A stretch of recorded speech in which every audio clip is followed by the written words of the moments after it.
DreamWorks Pictures embarks on an animated high-seas adventure in Sinbad, Legend of the Seven Seas. Let's get rich!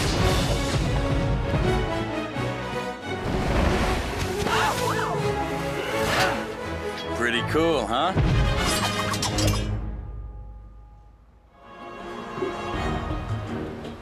Sinbad is one of those greatest stories ever told. There's Tarzan, Aladdin, and Sinbad Sinbad's story's never been tackled in animation, and it's got such a rich mythology about it. We are both true to the Arabian Nights' 7 stories of Sinbad, and yet we also take from other mythologies to tell a story that takes Sinbad, that fabulous adventure character, and put him in the 21st century for a contemporary audience. Our Sinbad is the story of a rogue, you know, of a bad guy, and he's a thief, and he's a pirate, he's selfish. You're just gonna run away? Yeah. I think he's charming, he's swashbuckling and exciting. To get a first-hand reference for the character, Sinbad's lead animators were on hand to get an inside look at the actor at work. It's just fun to look at Brad as he gives the lines that you were going to animate eventually. So I sat there and did little thumbnails, little sketches of, you know, wow, we could do this, and oh, he did that with his hand there. And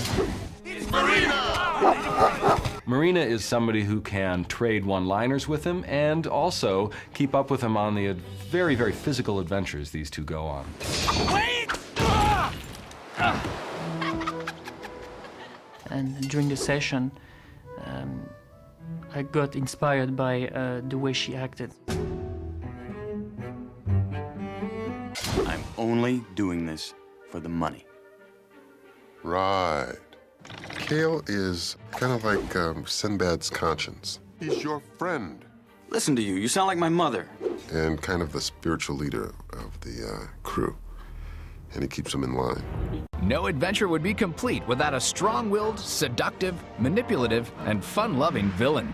And you are? Eris, the goddess of discord. Ultimately, what she's after is world chaos, and she's using Sinbad to steal the Book of Peace. Very early on, we talked about Eris being sort of the product of her own thought, meaning that she could think about something and become that thing. She can think about moving someplace, and she's just there. She morphs, she twists, she changes shapes. Eris was the most challenging character in the movie. Who's there? Because just for the design of her, she appears and reappears, and so much of her was discovered in the animation. the Eris effects by nature are almost like silk underwater or cream in coffee. It's unlike anything that has been done in a traditionally animated film before. She's just as much of an effect as she is a character. Make yourself at home. It was really fun doing the morphing. There was no boundaries to, once I got her into the morphing kind of section, there was no model sheets. It's just having fun. It's just pure animation. No mortal has ever made it to Tartarus before. Alive, that is.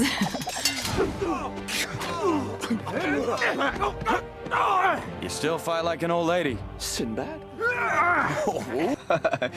You can't be serious. You disappear for 10 years, show up and rob me?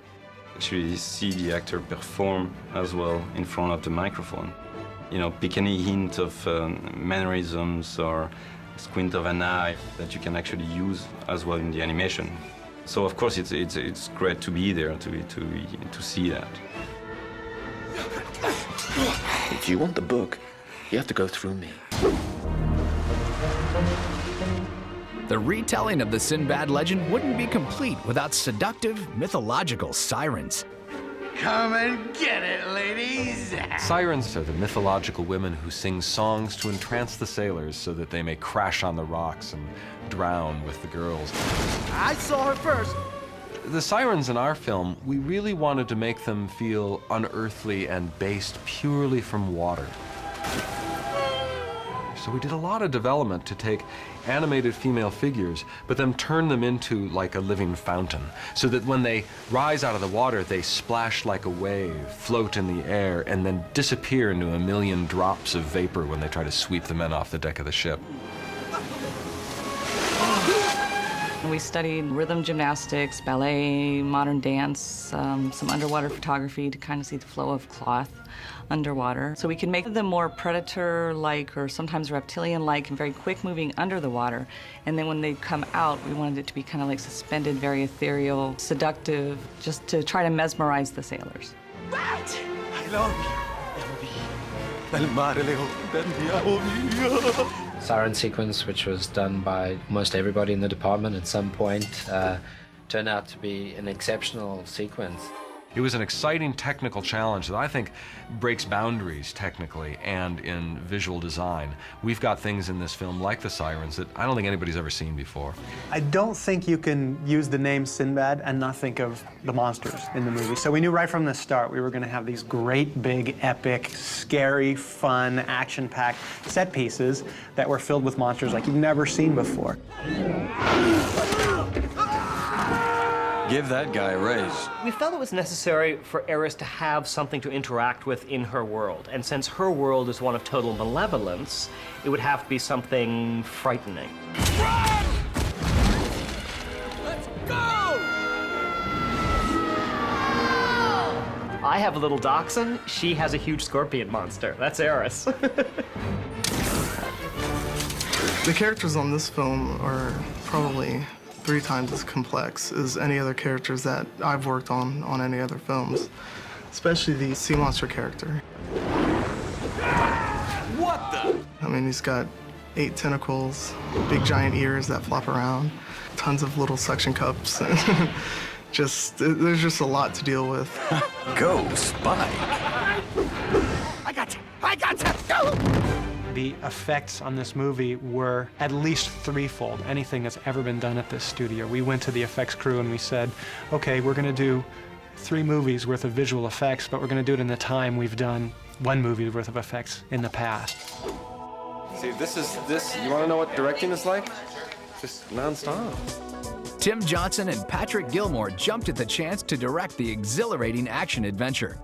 We really do work together. No, really. No, we just barely ever see each other in the same room. Hi, my name's Tim. What's your name? Patrick. Oh, I love your film. Literally the first words out of my mouth when I heard about Sinbad was, where do I sign? Because this is the movie I've always wanted to work on, always wanted to make. It's really been a dream. I think what's wonderful about Tim and Patrick as a combination is that, they have very different backgrounds, and yet both very passionate and good at story and, in love with Sinbad, but also the movie making and animation. Everybody with a DVD is going to have to hit the slow motion button on all these fights. There's just so much cool action going on.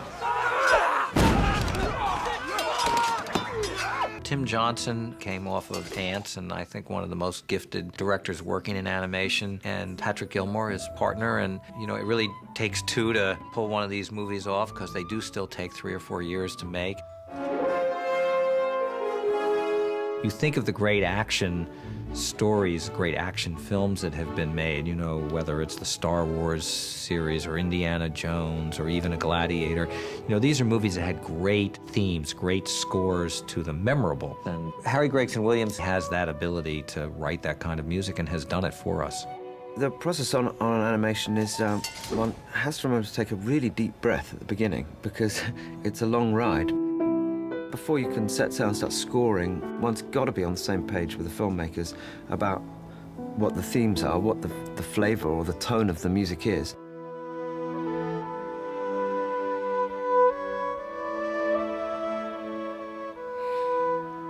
This life suits you. Yeah. I wasn't made for dry land. Everything the character's going through is coming to life musically, and it's an amazing marriage.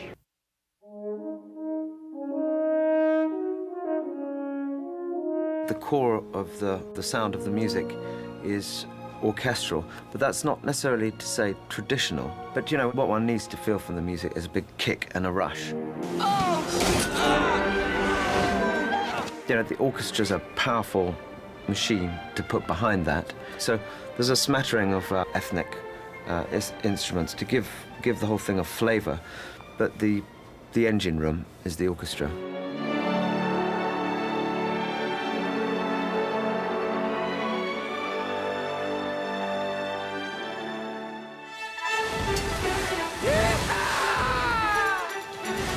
set out to make a movie that I hope will entertain everybody, because it really is unlike anything they've seen before in it. And that's sort of been the ambition for the DreamWorks animated movies, is to appeal to the adult and the adult in every kid. Stand by for sushi. I think Sinbad, follows in those footsteps.